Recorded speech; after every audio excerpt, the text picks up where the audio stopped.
Good afternoon. I'm Suzanne Maloney, and I'm Vice President and Director of the Foreign Policy Program at the Brookings Institution. It's my great pleasure to welcome you all today for an event as part of the project, the Brookings Blueprints for American Renewal and Prosperity. By way of background, the Brookings Blueprints aim to provide a new Congress and a new administration with innovative, actionable policy ideas. Historic challenges face our society, and Brookings is committed to advancing big ideas to respond to the crises and opportunities of this moment. The Blueprint series was launched in December 2020, and we've previously held events on economic growth and dynamism, as well as on racial justice and worker mobility. For this third event in the Blueprint series, we'll be focusing on challenges to international security and solutions for moving forward. These challenges include managing the difficulties posed by China's rise, retooling U.S. alliances in Europe and Asia, right-sizing America's role in the Middle East, and addressing a range of transnational threats, including the risk of future pandemics and perennial concerns about proliferation of weapons of mass destruction. To help advance our thinking on these issues, I'm delighted to welcome a panel of Brookings authors to this webinar. Senior Fellow David Dollar will discuss China. Senior Fellow and Director of our Initiative on Non-State Armed Actors, Belinda Felbab-Brown, will be talking about how to prevent the next pandemic. Visiting Fellow Jim Goldgeier will examine America's alliances around the world. And Senior Fellow Bruce Jones will be speaking to the international order. The conversation will be moderated by our Director of Research, Mike O'Hanlon, who also authored a piece for the project on biological, nuclear, climate, and digital risks. A final reminder that we're on the record and streaming live, so please send us your questions to events@brookings.edu or via Twitter using the hashtag #BrookingsBlueprints. Thanks so much for joining today. I'll now pass the mic over to Mike O'Hanlon to moderate today's discussion. Thank you, Suzanne, and greetings, everyone. Again, we're delighted that you're with us today, and we want to thank John Allen, our president, for providing the vision to organize this concept of a blueprint series, as well as our colleague Amy Liu and her fellow Metropolitan Studies experts for really shepherding the whole thing. And now we are focused, indeed, as Suzanne has just said, on the foreign policy piece. And I'm just going to make a couple of additional framing thoughts, and then we'll start with Vonda, who has studied conservation and human encroachment on wildlife sanctuaries and forests and open air markets and places where pandemic disease can originate or be transmitted. So she's going to begin by talking about COVID-19 and pandemic disease more generally, and really preventing the next one as much as dealing with the current crisis. And we'll then go to David Dollar, who is an expert on a country that's going to have no small part in any future challenge, certainly including pandemic disease, and that's China, where the Biden administration has no greater challenge in terms of developing an overall strategy, since we've seen the 40-year period of general consensus on U.S.-China relations really dissolve over the last decade, and it's been a bipartisan process. Donald Trump may have had his own particular style and his own disruptive approach for changing the way we handle China, but he was not alone in thinking that much had to be different in the future and that the relationship has reached a more stressful point. And yet, certainly we would all agree that avoiding war and preventing a descent into all-out rivalry is important. David will speak to those questions.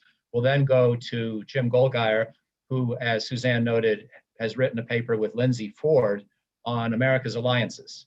And this is an intriguing and very rich paper, because it's not a simple recommendation for just expanding one alliance or pulling back another, but more about rethinking and reorienting many of our existing alliances and less official, less formal security structures as we try to deal, among other things, with China's rise and the threat to democracy around the world, the threat from weapons of mass destruction in the hands of North Korea and perhaps Iran, and other challenges where there is certainly going to be a somewhat rivalrous and competitive relationship with both China and Russia, even as we seek to cooperate with those countries in other ways. And finally, Bruce Jones will address this from the perspective of democracies, the same set of questions.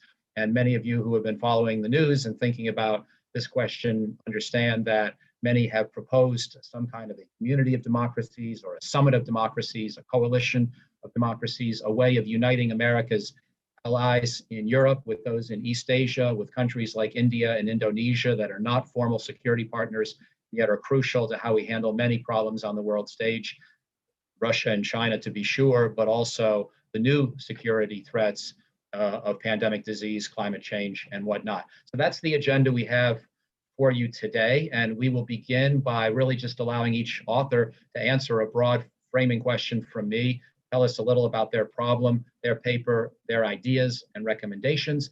And then we will have another round of discussion here before getting to your questions. I should say one additional thematic question is, to what extent do we need new structures of either domestic or international governance, new institutions, new mechanisms, change of the UN Security Council, some kind of beefed up WHO, World Health Organization, you name it. In other words, to what extent is this moment in history sort of like the late 1940s, when a lot of new structures were built up after World War II? Or by contrast, to what extent do we already have the machinery and the organizations in place, but it's a question of using them in a better way and using them more effectively with some new policies and maybe some additional resources. Doesn't have to be an either or answer to the question, but that's still an interesting tension and thematic point that we'll pursue as we move forward. So without further ado, thank you again, everyone, for joining us. And Vonda, the floor is now yours. And please tell us again what you would recommend by way of preventing the next pandemic. I think that's a big enough question on everyone's mind that I don't have to add a whole lot more to motivate the discussion. Over to you, my friend. Well, thank you, Michael, and thank you, Suzanne, for stellar leadership of the foreign policy program and our participation in the Brookings Blueprint project under President John Allen. Before I speak about the need to focus on deep prevention through conservation of preventing the occurrence of zoonosis, namely the jump of virus spillover from animals to humans, let me remind us of some of the sobering facts of the current COVID-19 coronavirus epidemic. So far in the year of the disease emergence and spread, we have had 2.2 million people dying of the disease globally, and over 100 million people infected. In the United States alone, we are close to 450,000 people dying of COVID, with almost 100,000 dying just in January alone. We are looking at several months of devastating numbers that will be in the tens of thousands. Globally, 150 million people have been pushed into extreme poverty, and the number is likely a vast understatement. Essentially, 1 year of COVID, less than 1 year of COVID, has wiped out 2 decades, 25 years of anti-poverty efforts around the world. And the way people have been pushed into extreme poverty, often demanding that they liquidate all of their productive assets, means that they will not be able to escape the poverty, return to lower middle class for years, decades, and perhaps their entire lives. It might be only that the next generation will be able to make that recovery. Around the world, including in the United States, we are seeing recessions on the order not seen since World War II or even longer. In the US case, the GDP contraction of about 3.6%. Globally, or in various parts of the world, we are looking at contractions, 8%, 9%, 6%, very significant impact.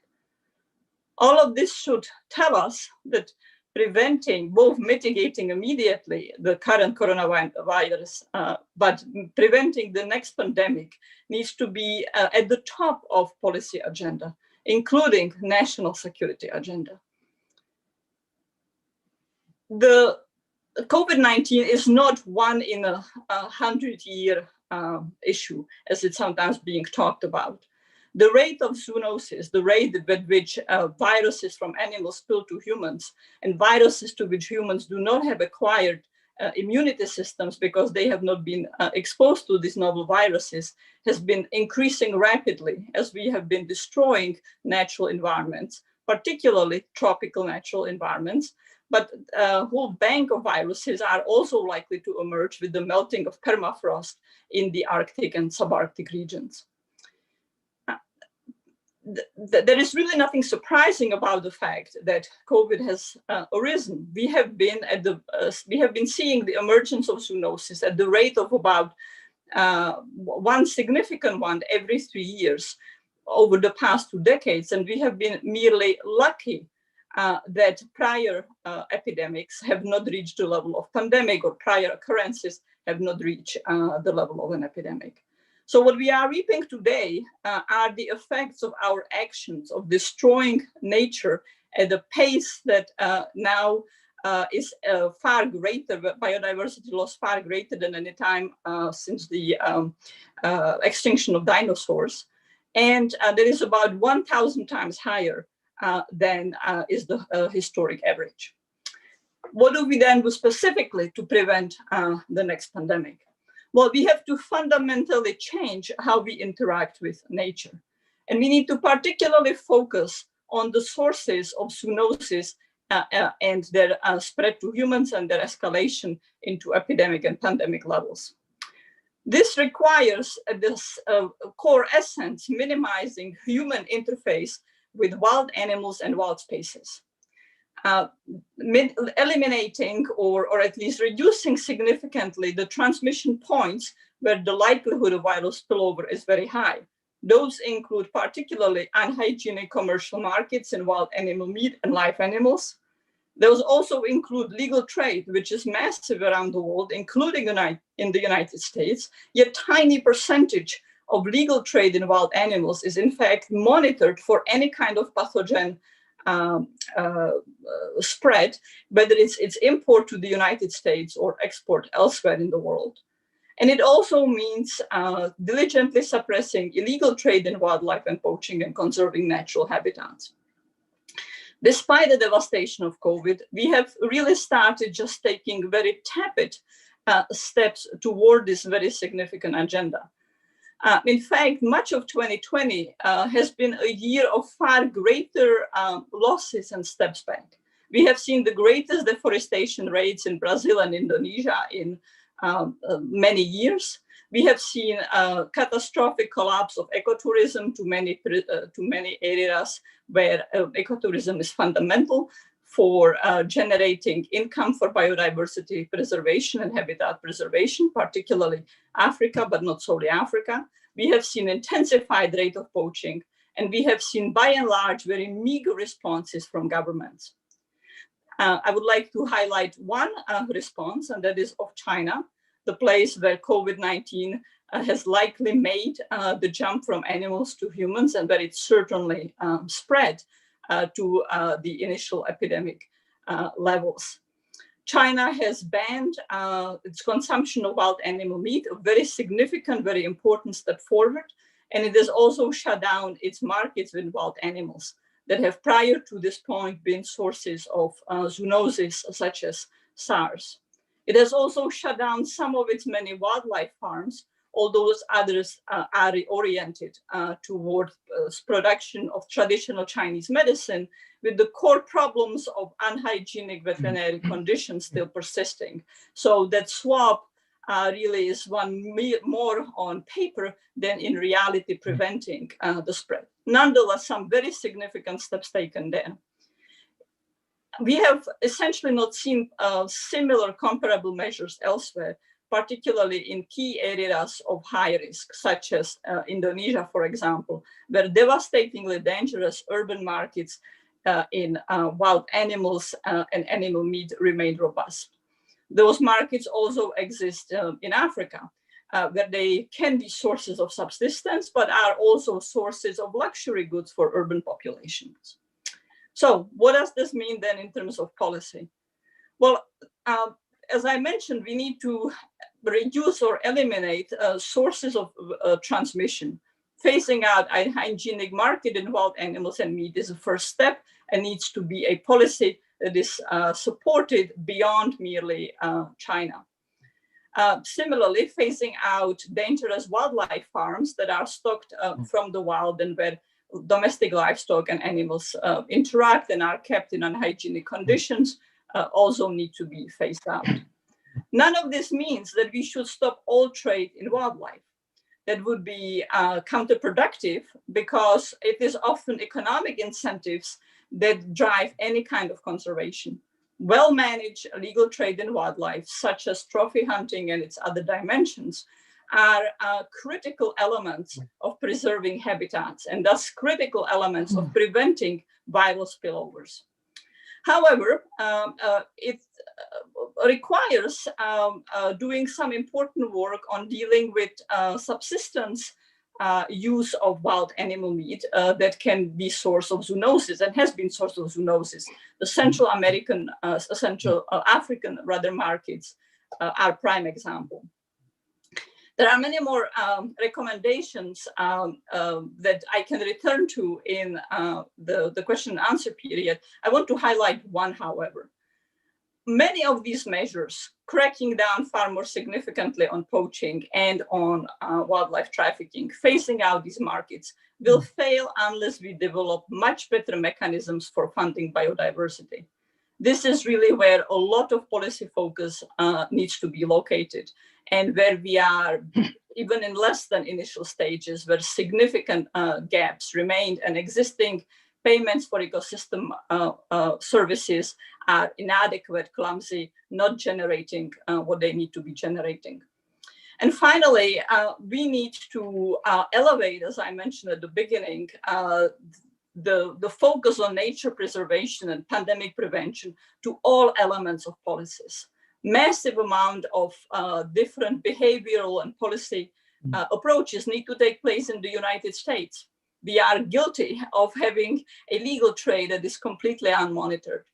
How to prevent pandemics and conserve biodiversity needs to be synchronized with climate issues. Often they stand in contradictions in existing policy. It needs to be brought into thinking about a whole variety of internal and external management. And that requires some new institution, such as at the international level, where there is no entity so far that's focused on so-called One Health. The notion that our health, human health, is intimately linked to the health of animals and biodiversity. The existing mechanisms, whether it's WHO or CITES, do not grapple with the agenda. So new thinking needs to take place there, in addition to the elevation of pandemic proofing, if we would like, biodiversity conservation being integrating across the vast domains of policy, and being brought, and with resources being brought to accomplish that. Thanks, Mike. Vonda, that was fantastic. Let me ask one small clarifying question before moving on to David Dollar, because at the very end, you talked about institutions. And as you know, one of the questions for this project has been, to what extent do we need to change the institutions? You mentioned that WHO and the Committee on International Trade and Endangered Species, if I remember the acronym correctly, CITES, that they often operate today in stovepipe fashion. Are you saying they need to just be brought together and collaborate more, or are you suggesting the creation of a new organization that would somehow supersede either or both and take a more combined approach to the problem? Well, neither CITES, the Convention on Trade in Endangered Species, nor WHO deal with the issue. CITES merely regulates trade in wildlife. And if an animal is listed as threatened or endangered, legal trade becomes suspended or conditional. But it does not focus on pandemic, zoonosis, that entire agenda. WHO focuses on health, but does not focus on nature conservation and the linkage between animal and biodiversity health and our own health. So the body really is not there. Certainly, there is a need to avoid stovepiping. But this concept of One Health will perhaps require either new institutions or new amalgamations, both internally and externally. And I would just highlight here Germany, which has moved to an interesting innovation of creating a new ministry that will operate as One Health Ministry, integrating both veterinary and biodiversity issues and public health under one institution. This is just in the initial stages. We don't know how well that will be implemented, what its challenges will be. For me, the first step is not even creating new institutions, but rather having every institution, whether it's Department of Interior, Borders and Customs and Borders, State Department, USAID, Treasury, ASEAN, think about what are the regulatory opportunities and how every domain of trade, of import, of making decisions about deforestation, who is given licenses to cultivate African oil palm that produces deforestations, are made cognizant and minimize the change of minimize the human animal-human biodiversity interface to prevent pandemics. And what I fear most is that we will not make the step, that our steps will remain focused on what they have been focused over the past year, which is simply mitigating spread and mitigating, dealing with the consequences. And that we will not make the radical changes that we need to make to minimize the prevention of emergence of zoonotic diseases. And as long as we only stay of mitigating spread, and mitigating economic consequences and public health consequences, we will always be in the position of terrible consequences and ever increasing number of zoonoses. And my last comment here is, we can easily have another zoonotic pandemic this year, taking place at the same time as COVID-19 is still continuing taking place. Sobering. Thank you, Vonda. David, this underscores how much we can't afford to have a purely rivalrous and confrontational relationship with China, because here is one issue among a number where we can only solve these problems working together. And yet, as you know better than most, the consensus that Henry Kissinger and Richard Nixon helped create in the early 70s about engagement with China and a positive, cooperative, friendly relationship, that consensus seems to be gone as well. So how can we think about a partly competitive, but also partly cooperative relationship with China that also keeps the threat of war as low as possible? This is a question that I can't imagine asking anybody but you for a sounder way to integrate these various competing concerns. Over to you, my friend. Thank you, Mike. So my essay for the Blueprint series is called Getting the China Challenge Right, and it's written together with my Brookings colleague, Ryan Haas.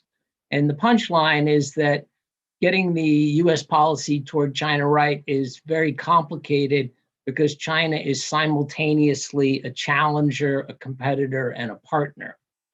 It's convenient coming after Vonda because that's a good example of where we need to work in partnership. But let me start with the challenge part of this. I think it's pretty clear China is challenging our security relations in Asia. It's bullied some of our very close allies like South Korea and Australia. It's bullying other countries in the South China Sea and in the East China Sea. So it's definitely challenging our security arrangements. And it's also a challenge to universal human rights, I would argue, in the way it's dealing with Hong Kong, Xinjiang, and Tibet. So no question, China's a challenger. And I think the Biden administration has been very clear they're planning to repair our relations with allies and work more closely with allies on a range of issues, including dealing with China. What I would add here, I think very importantly, is if we're serious about working with partners, it means actually listening to them and changing our views or compromising if necessary. So if working with our allies means that we just expect everyone to fall in line, then I think that's probably not going to be a very effective strategy. But actually collaborating on these issues is quite important. Now, China is primarily a competitor with the US in the economic realm, as I see it. And here, our response has been a little bit poorly coordinated over the last few years. But mainly what we're doing is trying to cut ourselves off from China in terms of trade and investment with various investment restrictions, export controls, 25% tariff on about half of what we import from China. And frankly, this has not worked out well. It has not been good for the US economy, which was already doing poorly before the virus came. And it has not really changed China's behavior. It's quite striking that since Biden was elected, which is just a few months ago, all our major partners have signed new trade and investment agreements with China. So Japan, South Korea, Australia, New Zealand, ASEAN have a new trade deal. European Union has an investment deal. And these partners have made it clear that they think they can negotiate more balanced economic relations with China and address some of China's trade practices. And I'm pretty sure that these partners are not going to want to follow the US down the road of decoupling from China or starting a new Cold War. So we really need to get back into the economic game. We're being left out of these various trade and investment developments. Ideally, we should rejoin the Trans-Pacific Partnership, which I think was relatively well designed to address some of China's abusive trade practices. That seems to be a big stretch politically. There are parts of that we could take out, like collaboration on cross-border data, for example, regulation of cross-border data. We might pull that out of the TPP negotiation and just try to create a like-minded group of countries focusing on that. But just in general, we need to get back into the economic game, and that includes negotiating with China. President Biden has been clear he's not going to rush to remove these tariffs, and certainly the domestic issues are front and center for the time being.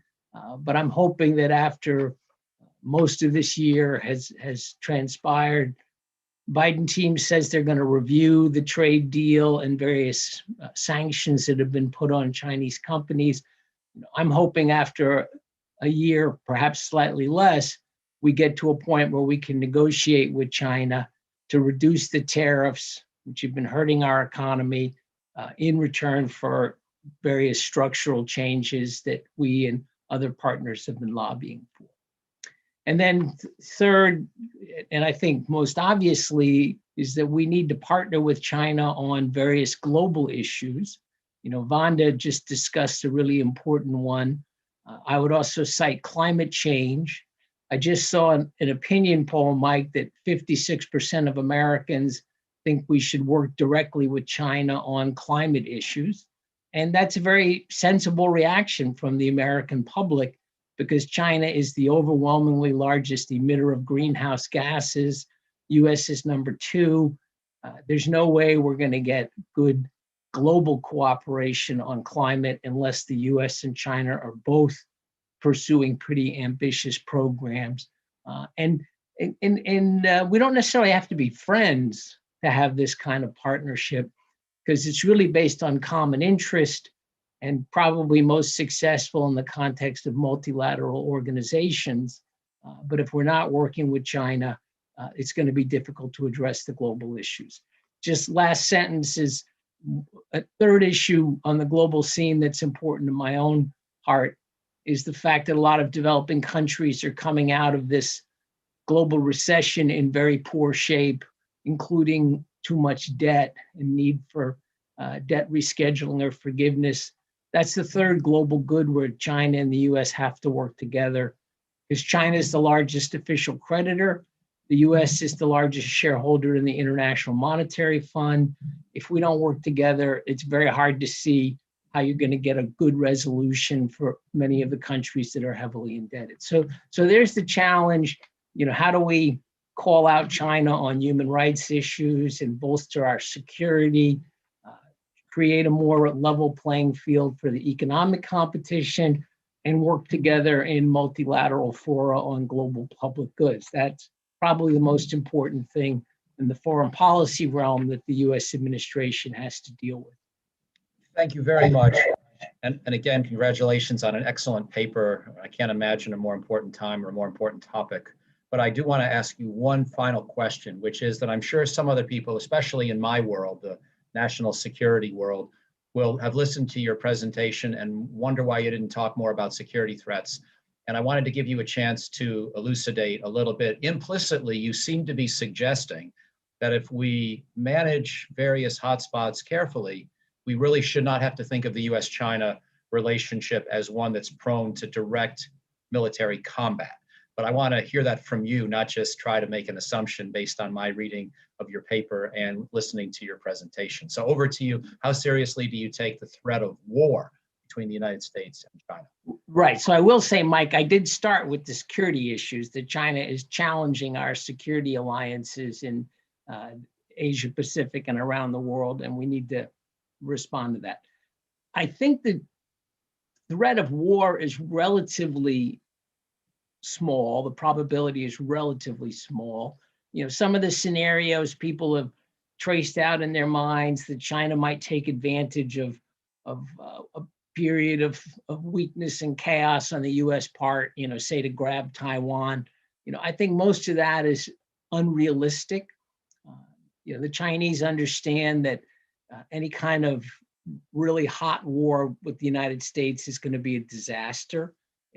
I'm not even, you know, I'm pretty confident the U.S. would prevail, but it would be devastating for both economies and for the world system. So I think, given China's aspirations, you know, they're not likely to be looking for a hot war. But I worry very much that we might back into it by mistake. So there's a pretty good chance of miscalculation. You know, could be over Taiwan, for example, or some of these other security issues. So, you know, it's definitely something to worry about. But I think the kind of deliberate pursuit of military hostilities, we're not going to see that. Well, that's reassuring at quite a number of levels, although I'll just note for the record that I'm not even sure what it means to prevail in a war between the United States and China, and I'm a little less confident than you about how it would turn out, but we can save that for follow-on discussion. I'm still glad to hear you situate the military threat matrix, you know, the way you do within the relationship, and with at least somewhat sober and calming words about our ability to reduce the risk of direct combat. But, you know, now going to you, Jim, David did talk a lot about alliances. He talked about how they have to adapt, and maybe that's the key towards deterrence of both China and Russia. You thought a lot about both those countries in your work over the years, and you and Lindsay wrote a very rich and thoughtful paper. So the floor is yours, please, to tell us how to think about alliances in this new era when both latter Obama Pentagon officials and Trump officials have agreed that China and Russia pose the greatest national security threats, and we got to figure out ways to address whatever menaces they do pose. Over to you. Great, thanks, Mike. And you know, it's great to be with everyone. And it was great to write this paper with Lindsay Ford, such a great expert on the U.S. alliances in Asia. And you know, one of the great things about being at Brookings is being able to write something with somebody as talented as Lindsay. And you know, what we wanted to do in this paper, normally, of course, we think about NATO over here and US alliances in Asia over here. And we really wanted to try to think about these more together, especially as NATO in the last year has started to talk more about what role it might play as it thinks about China. It's not, you know, don't expect NATO to be militarily engaged in the Asia Pacific region, but certainly as a forum for discussion and this challenging issue that David has raised about consensus, about what is the threat that China poses, how to respond to it, and for the US really how to think across these regions, how to think about what it's doing with its NATO partners, what it's doing with its partners in Asia, and how to bring those together. You know, as we looked at in this paper at NATO and at the US alliances in Asia, first thing you notice is that with NATO, you know, you have this alliance of 30.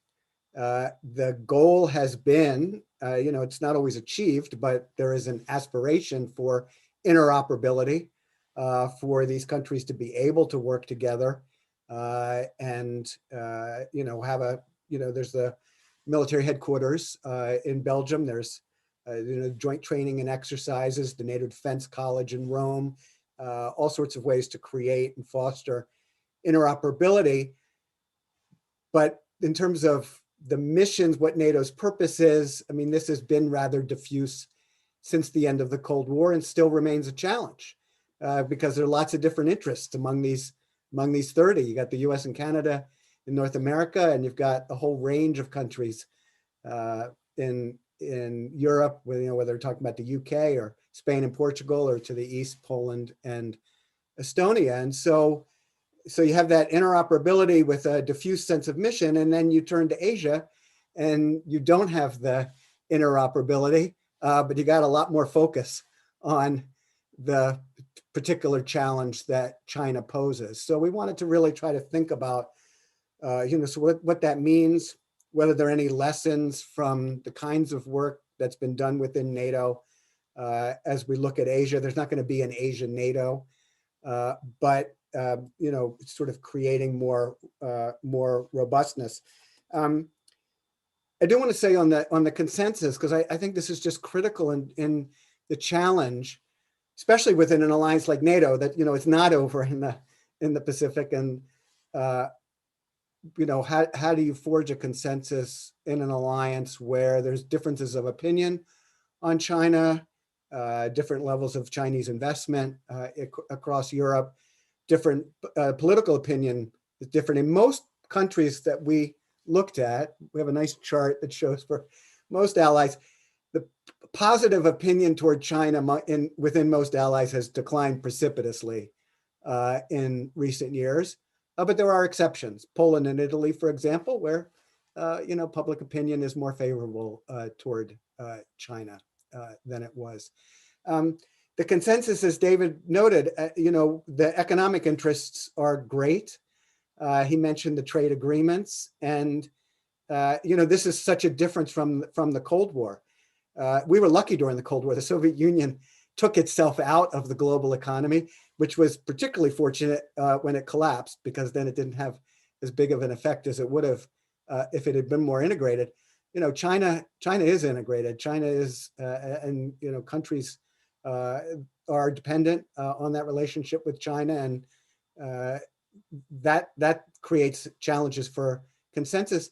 And also, countries aren't as interested in choosing sides.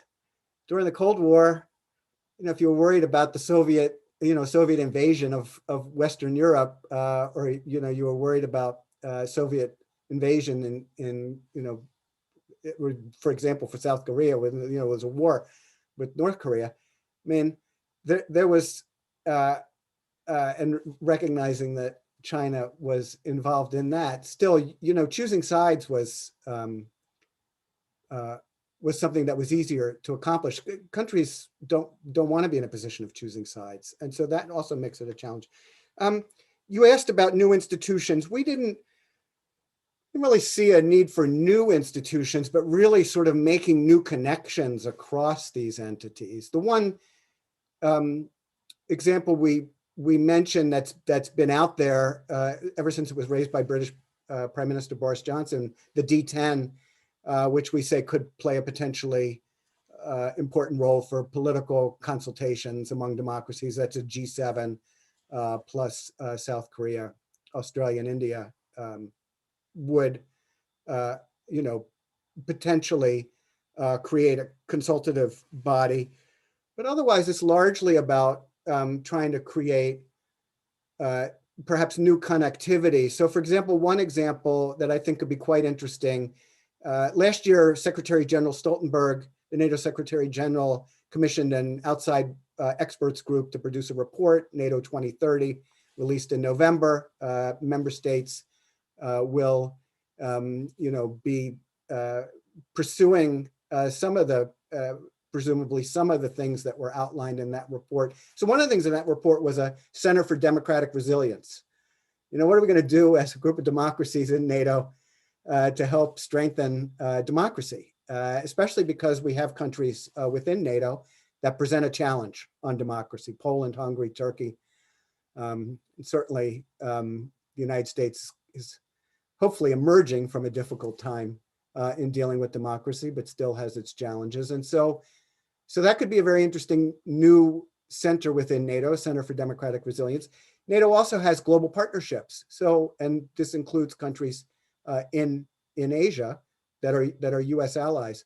Well, you could bring those global partnerships together with something like a Center for Democratic Resilience within NATO, and you could really foster this kind of greater connectivity. I mentioned earlier the NATO Defense College in Rome, providing training and education for those who are going to serve or serving at NATO.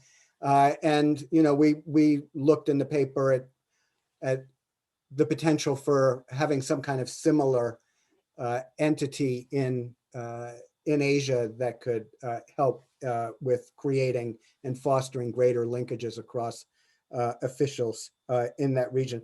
Last thing I wanted to mention, because you and David were discussing it, and it's interesting to think about with respect to Europe and how it's beginning to talk about, NATO's beginning to talk about China, and that's a potential conflict over Taiwan. You know, Article 5 of NATO applies when there's an attack in North America or Europe.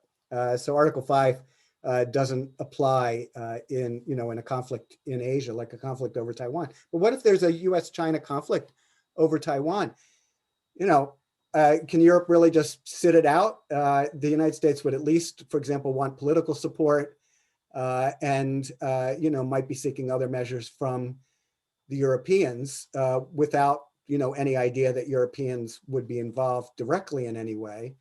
And that's the kind of thing that NATO countries should be talking about in advance. It's not a good thing if they haven't talked about it and a conflict erupts. So sort of doing that kind of scenario planning and how NATO countries might respond and the kind of political support that NATO partners might provide for the United States were such a conflict to arise is something that, for example, could also be a way of linking these two regions and something that should be done in advance rather than waiting until after a conflict erupts.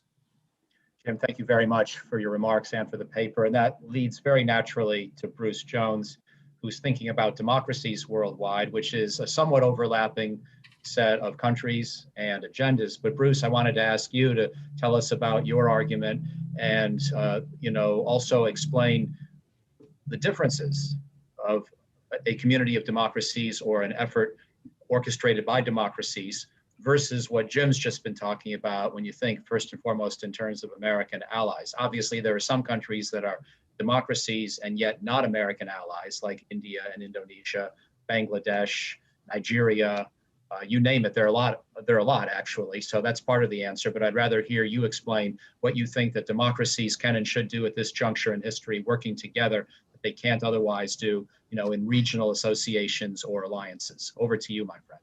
Yeah, thanks very much. And incredibly interesting to listen to all of the colleagues' perspectives. Look, I guess I end up in a slightly different place than everybody so far in the following sense.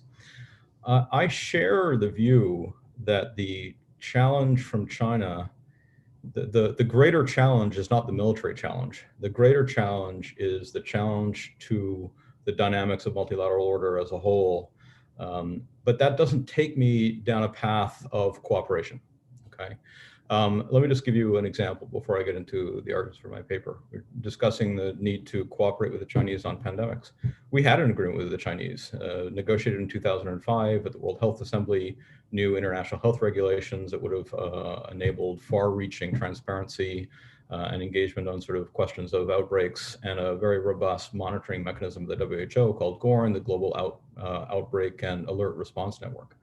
2006, China runs a candidate for WHO, and between 2006 and 2017 systematically erodes WHO's capacity for infectious disease monitoring, right? We would be in a much better shape in response to the outbreak from coronavirus had that not occurred. And that occurred despite the fact that if you look at the question of Chinese influence at WHO versus US or democracy influence at WHO, people point to, China's a big spender now and stuff. The democracies account for 44 times the spending at WHO than China. But we have never organized as a group of democracies to make sure that WHO is doing the serious work we need on infectious disease or whatever the sets of issues are. Okay, so that's one data point. Second, to Mike's broader question, Mike, we have seen in response to this kind of growing consensus on the China challenge, a response coming out of many centers in Washington, including Biden himself, saying the answer is greater consolidation of the democracies, right? So you can see from my first point that I'm sympathetic sort of in principle. But I think there are several problems in practice to organize as a unit of order around the democracies. There is serious new question about American standing as a democracy, which weighs into this. I don't think it's the most essential question, but it is there.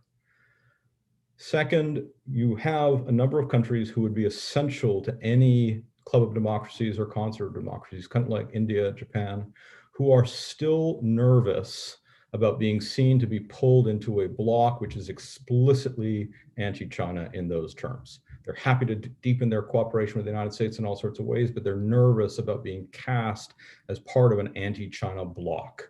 And I think that nervousness has increased in the last several years, even though their concerns about China have also increased in the last several years. So they're looking for ways to do things that don't consolidate an anti-China club in a way that risks sort of breaking the order in their terms.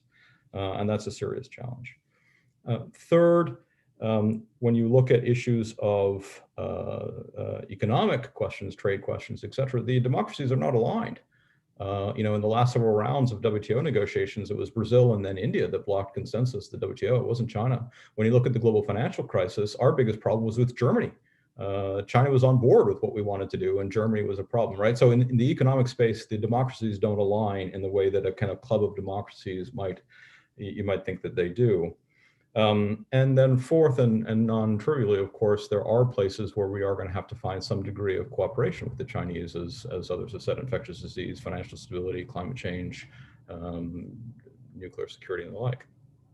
So what I argue for is that rather than organizing a club of democracies outside of the framework of the order, we do much more to organize effective cooperation among the democracies within the established institutions of the order. And to my surprise, when going into this, when I look into the patterns, it's done much less than you would think. You would think a kind of natural inclination when we show up at a body of the UN or we show up at the IMF would be to kind of organize among the democracies. It happens much less than you think. So for me, before we get into the business of creating a kind of a club of democracies that risks shattering key features of the order, we should test the proposition, at least, that organizing efforts of the democracies within the core institutions can improve our bargaining strength vis-a-vis China, vis-a-vis Russia, vis-a-vis other actors, while leaving open the prospects for collaboration and cooperation with them where that's necessary, as it inevitably will be on some of these global issues. So it's an approach to mobilizing the democracies, but within the framework of what I call democratic multilateralism, within the framework of the order, rather than creating a bloc that necessarily puts China on the outside of the order. Thank you. So 2 quick follow-ups. And then my plan is going to be to just come through the pecking order one more time and give each of you a chance to make a brief comment on where the conversation stands now, either further explaining your own argument or commenting on what you've heard from colleagues. And then I want to go to the audience questions, of which there are quite a few. So I want to get to that pretty quickly. But Bruce, first of all, if I could ask, is there any exception to that general point? Is there any specific new summit organization mechanism that you would advocate, even though it's not the center thrust of what you are recommending with Adam in the paper? And then secondly, you gave a pretty good example already of a concrete problem where working more effectively as a caucus of democracies could help us, and that was specifically on WHO. Is there another example that jumps out at you that's sort of a top tier international economic or security concern where you really feel in your gut and in your head that if democracies did work better together, that they really could make a substantial improvement in international policy? Over to you. Yeah, so thanks for that. And there is one place where I am advocating a new mechanism, although I'm careful about saying it in that way because I'm very deliberately trying to make it a mechanism which is adjacent to the existing structures of order. So Adam and I, by the way, I'm glad you raised it. I wrote this with Adam Tvedorsky, a very talented young research assistant at Brookings. I was delighted to have him as my partner on this. And we call for what we named as a Partners Council on International Security. Okay, to which the participants would be all U.S. partners, not necessarily only allies. Israel isn't an ally, but it is a partner. India isn't an ally, but it is a partner in a number of ways. All American partners, but versus a club of democracies designed essentially to challenge the Council or to kind of supersede the UN Security Council. This would be designed to complement the UN Security Council. Okay, in Washington, when we have debates about international order, I think this kind of default presumption is to look at NATO as the kind of pillar, or the kind of ultimate pillar of international order. In most of the rest of the world, the UN Security Council is viewed as the ultimate pillar of international order, right? It's Article 2 of the Charter, and it's the core question of whether the major powers will agree to constrain the military dimension of foreign policy in their management of international affairs, which is embedded in the Charter. Russia and China have been assiduous in the last several years in increasing their influence in the Council, working within the kind of broader arrangements of the UN to kind of mobilize support for their positions and to weaken Western positions within the Council. What we're proposing here is that the United States create a parallel body, a Partners Council on International Security, in which it would bring its partners, India, Japan, Germany, Canada, Australia, etc., when they're not already present in the Council as elected members, and involve them in consultations on the issues in front of the Council's agenda, on US positions going into the Council. And I think that would, managed effectively, it could strengthen America's hand in those negotiations in the Council, because it leaves China and Russia, instead of just blocking Western positions, they would have to be blocking positions that had buy-in, at least to some degree, from countries like India and Japan and others that have a very different sort of diplomatic texture in their relationships with the Russians. None of this stuff is a panacea. None of this stuff makes Chinese power go away. And I think that's kind of an important point in the paper. We make the point that this is a modest proposal. It seems to me that there is some case for modesty in what we try to accomplish in these domains these days. And we can't pretend that Chinese power doesn't exist. It does. And so we have to find the right ways to compete with it, work with it, organize around it. This is a kind of modest proposal in that regard. Thank you all very much. And now I'd like to give you each a turn to follow up with anything that's pressing on your mind, just very briefly. You can take a pass if you don't have anything, and then I'll get to audience questions. But let's just run through the same lineup if we could, starting with you, Vanda. Well, it was wonderful and fascinating to listen to the presentations, and I had the privilege of reading those extraordinary papers and the other papers that are part of the blueprint in foreign policy and at Brookings wide.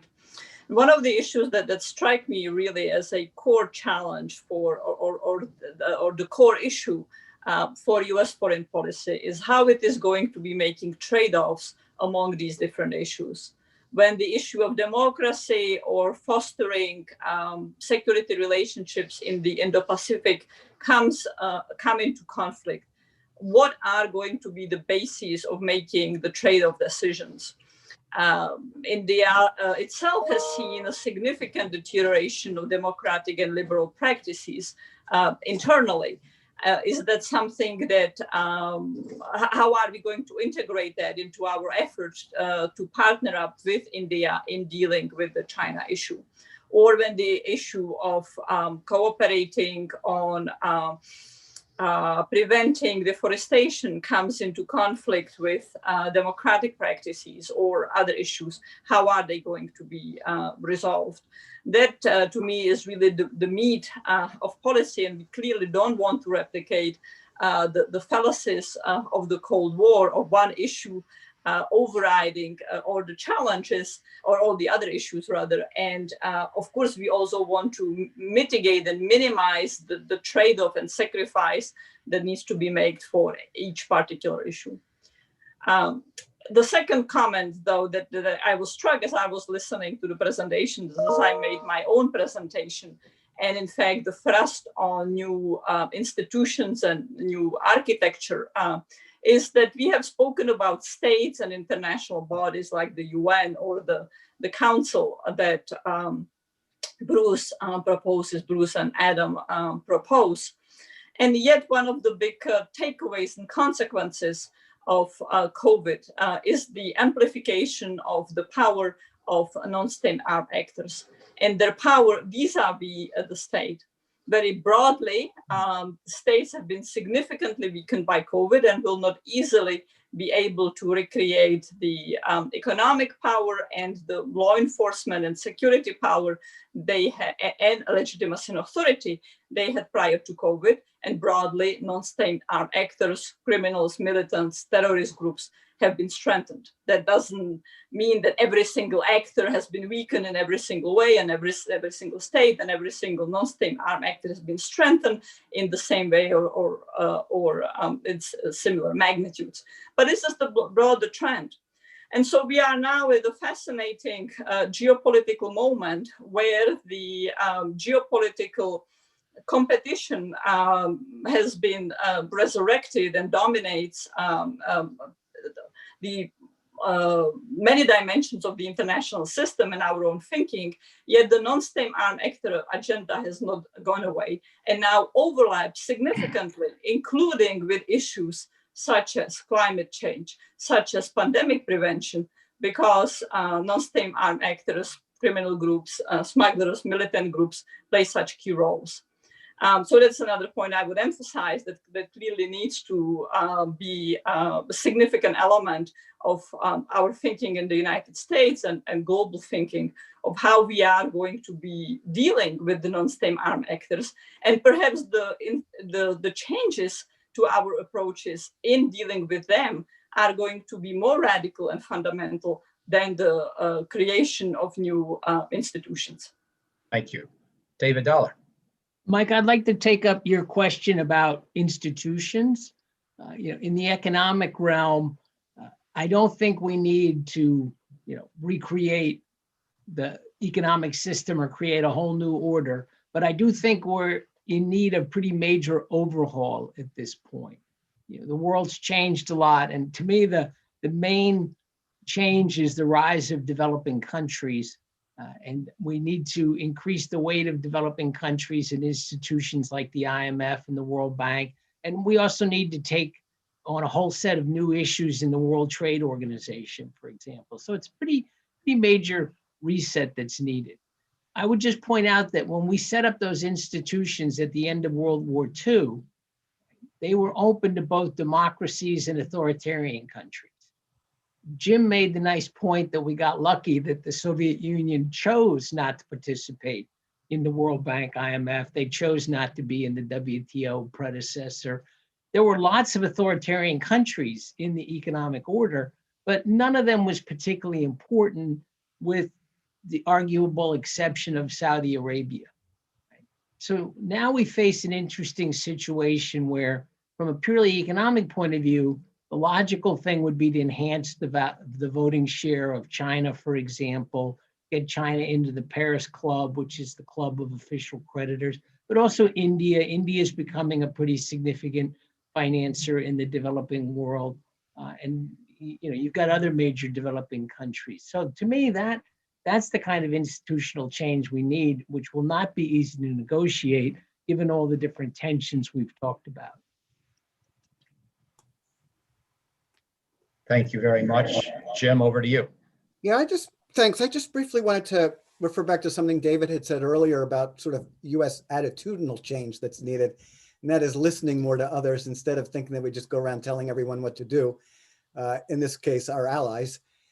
And we really need a change in the way we think about the US relationship with Europe, the US and NATO. One of the things that Lindsay and I talk about in our paper is just the need for really thinking about this more as a true partnership, as opposed to NATO as a vehicle for the US to dominate European security. The US is never going to rebalance its foreign policy toward Asia effectively, unless and until Europe can do more to deal with the issues in its own neighborhood, whether Eastern Europe or Middle East, North Africa. And so when Europe talks about strategic autonomy, we should be hoping that that's successful and that it actually is something concrete and meaningful instead of fearing it. And the only reason to fear European strategic autonomy is if we think we still have to run Europe. And, it's 2021, it's not 1991. 1991, there was still concern about what it meant that Germany had unified, the fact that Europe couldn't deal with something like the Balkans.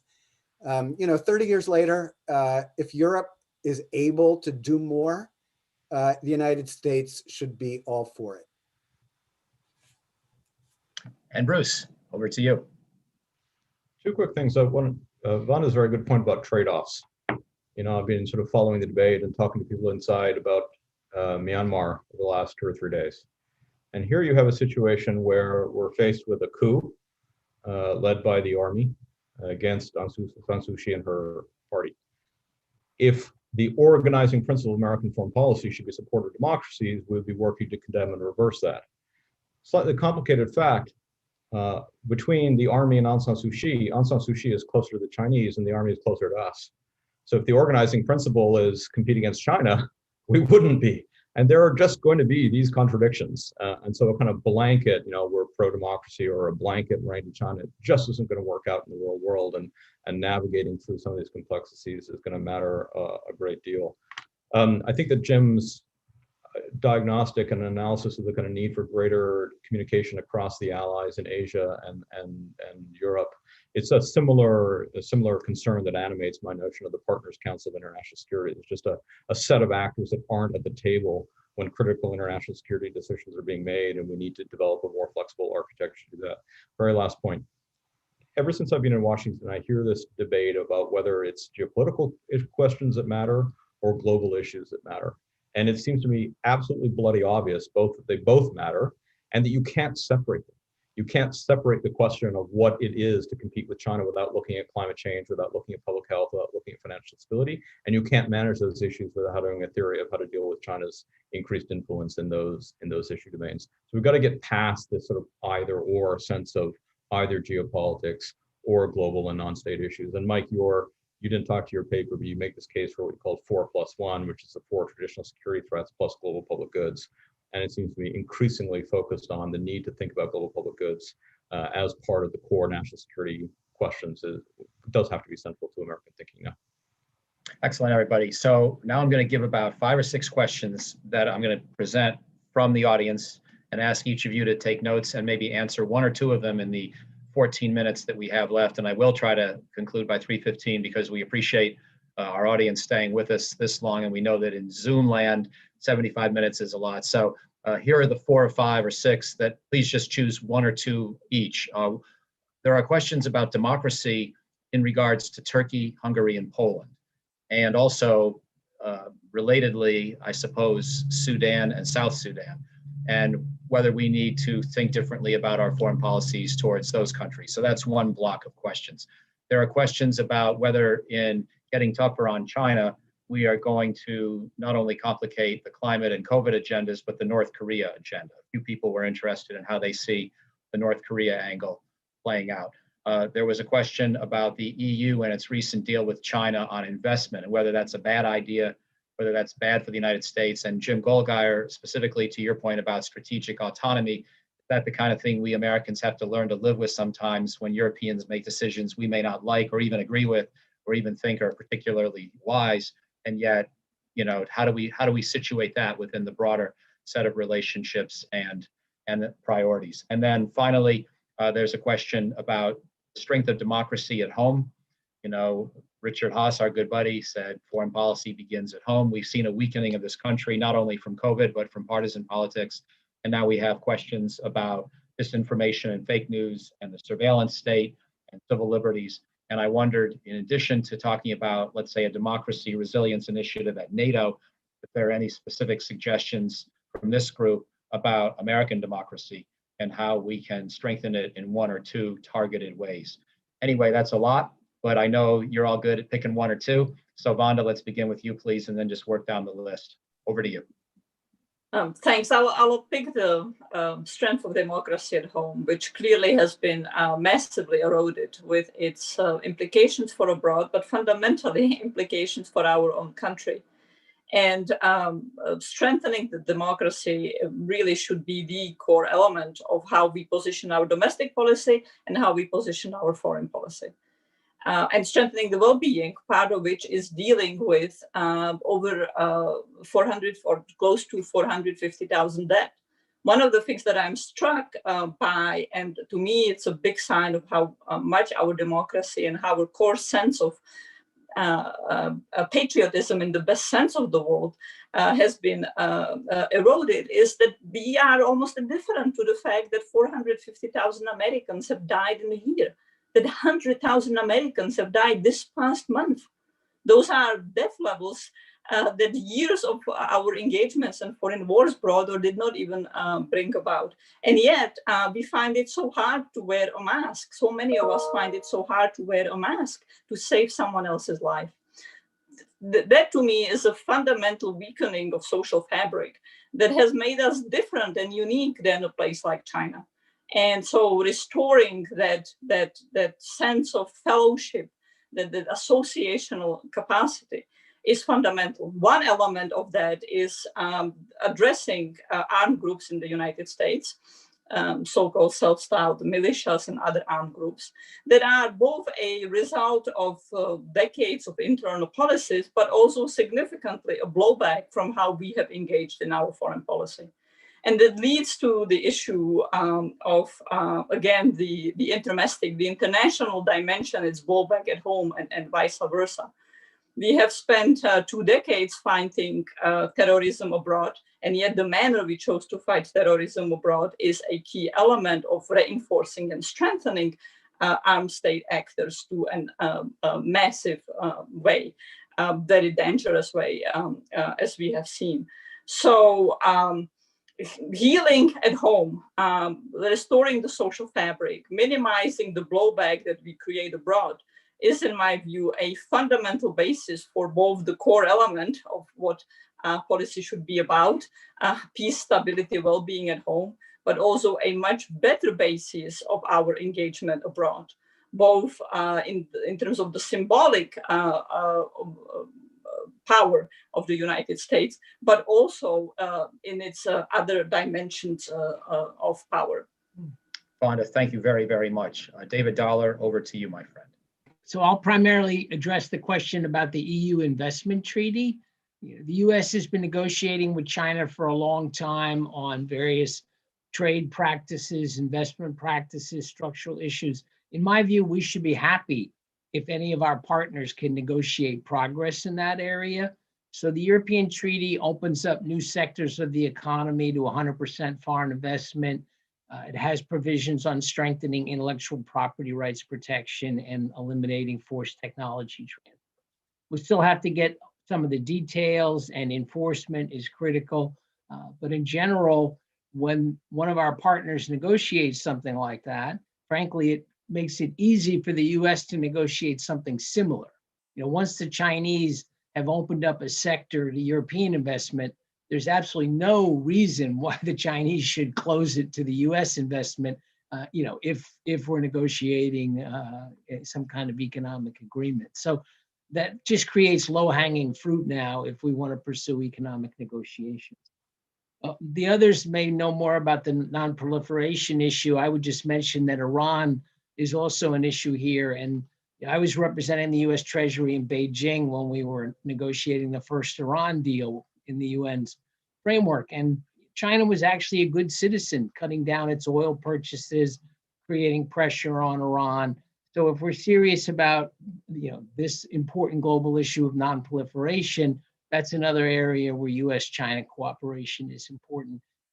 North Korea, though, is going to be tough because it's sitting right there on the Chinese border. I don't think the Chinese will play hardball with North Korea in the same way they did with Iran.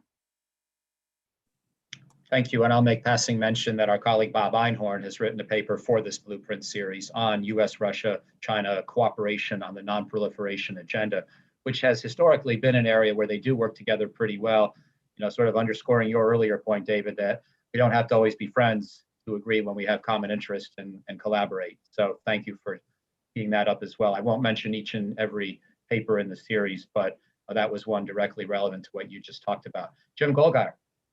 Yeah, well, David already mentioned the investment agreement, but I would just say on that, we did have this interesting thing happen where Jake Sullivan, who at that point was coming in as Joe Biden's national security advisor, and the Biden team wasn't allowed to engage directly with counterparts. So he tweeted out that he hoped that the Europeans would wait and consult with the Biden administration before proceeding with the signing, and that was ignored. So I think that aspect of consultation is important. This is an agreement that still has to be ratified, But I think, when I say not to fear strategic autonomy and not to fear when, Europeans may have different ideas about how to do things than the United States, that doesn't mean we shouldn't be consulting with one another as we go forward. I just mentioned the other question that was relevant was this issue of democracy.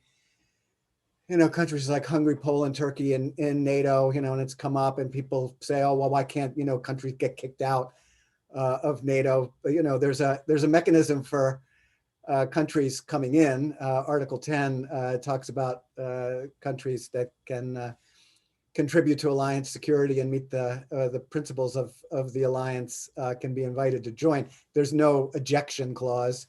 And because NATO operates by consensus, a country like Hungary or Poland isn't going to, support its removal from the alliance. So it does make it challenging. It, certainly also we saw their role within the European Union also makes things challenging there.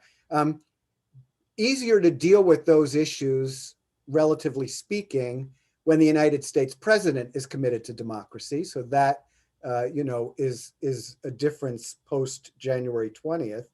And I think, this is largely going to have to be dealt with in bilateral contexts. And certainly, lots of thought's going to have to be given toward not rewarding countries that are not fully supportive of democracy and are carrying out policies at home that are creating, in a case like Hungary, a much greater authoritarianism within that country. The United States is going to have to really look for ways to try to address that within an institution, given the nature of an institution like NATO. Thank you, Jim. And Bruce Jones, you get the last word today, my friend. Thanks. Well, just building on Jim's point, we've of course dealt with substantial non-democratic periods in NATO allies before, Greece, Turkey, and others. There's no absolute requirement that NATO members be democratic in those terms. But I think it does just go to this question of working harder with democracies across a whole set of range of issues to constrain the ability of authoritarian powers to erode key values and key institutions, but not being so purist about it that we weaken our own hand. If you were to organize yourself right now only among those democracies that meet the kind of highest potential standards, the share of world power that represents is a dwindling share. So we can deal with, we don't have to have Hungary in everything we do, but are we really going to exclude India because it's not a pure democracy right now? That's, then we're into some very narrow space for all of the difficulties of contemporary Indian politics, just as there have been serious issues of our politics or Brazilian politics. So we're going to have to navigate that space. And is again where I come back to this notion of staying within the multilateral order, not breaking it, not trying to create new clubs where we're going to grapple with these impossible questions. Is Turkey in, is it out? Is India in, is it out?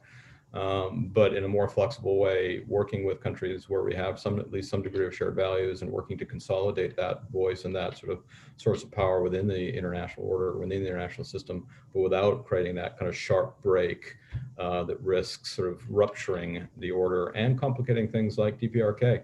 I would go a little farther than David. I actually think that, in the last several rounds, China was pretty constructive on DPRK denuclearization. They see it as in their interests to not have a fully nuclearized North Korea, and they see it in their interest not to see an acute crisis in the Korean Peninsula.